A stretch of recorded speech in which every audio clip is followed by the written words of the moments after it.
for this application of tidbits of yoga for the student, we have to see first how students are growing and they are developing their mind.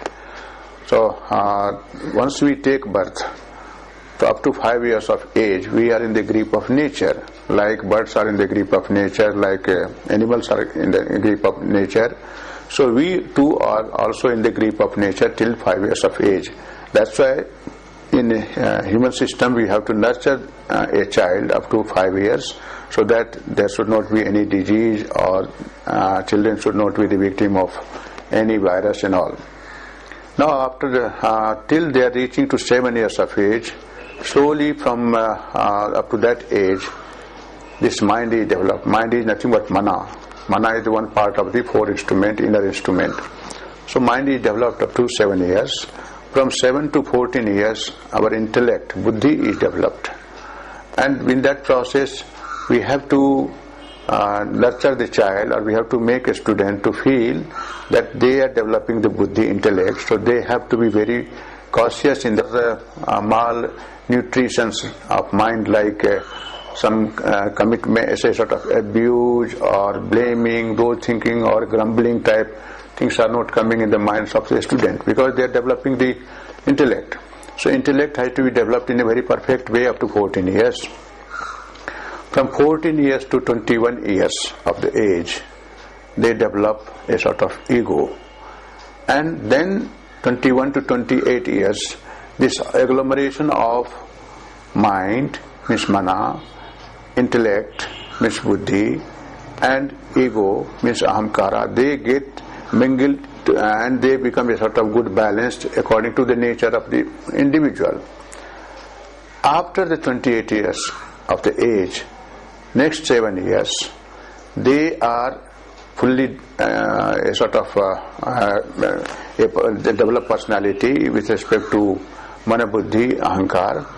And in that process you will find after the age of 28 years to next 5 years, 35 years or 40 years, they change many jobs, because they are fully under the grip of ego. They become ego-centered, and whatever education they have got, based on that they try to change the job and all.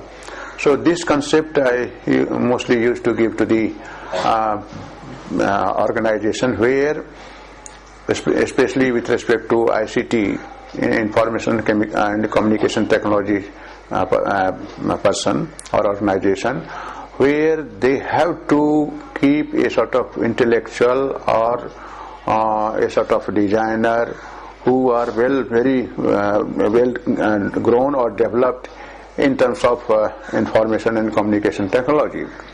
So they are mentoring persons or in a sort of group. They have to be very careful to nurture or to take care of the employees who are at the age of 28 years, between 28 years to 40 years or so. Otherwise they may change the job, and in the midst of when they are getting a sort of contract, in between, one fine morning one of the prominent element of that group may quit. So what I mean to say, these are the ages by which they develop their faculties, inner faculties, and by which they grow their inner faculties, and that way only personality is developed. So for students, that age is more important, from 5 to a sort of 21 or 24 years of the age, where they can develop their faculties, mana, buddhi, ahankar, and at the same time they can sort of channelize their energy in a particular directions to have the better degree or to get a better qualification. Now how to have the concentration, because first of all students need concentration very effectively, otherwise they cannot study properly, and they cannot develop their own faculty, and they cannot have the best possible education. So development of the concentration is much more important for the student. What they are supposed to do, they have to have a sort of breathing techniques. They should follow the breathing technique, and if not, it is not in order, then they have to change.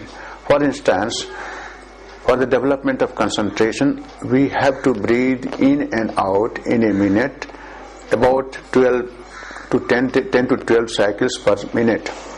But most of the students, they develop, if they are not having this, at least 15, not more than 15 cycles per minute.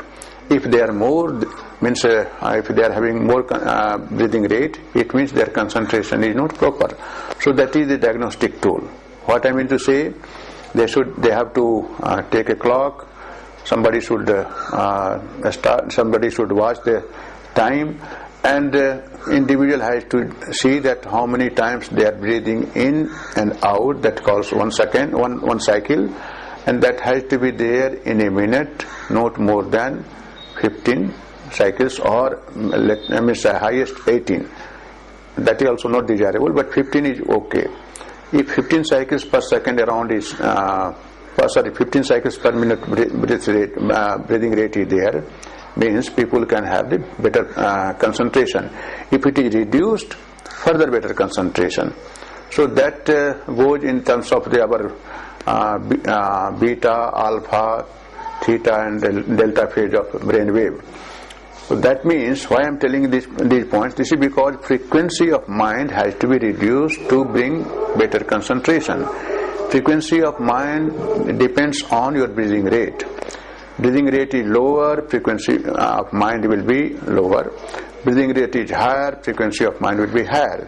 So as you are lowering the frequency of mind, frequency of brain, that way you are improving the concentration. So that is the main aspect. That how to do that.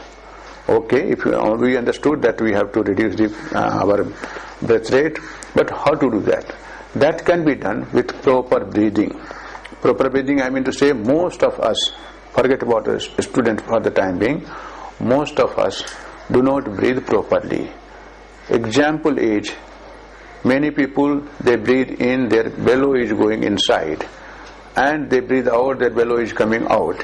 It is wrong practice. Actually, it should be, once we are breathing in, belly should come out.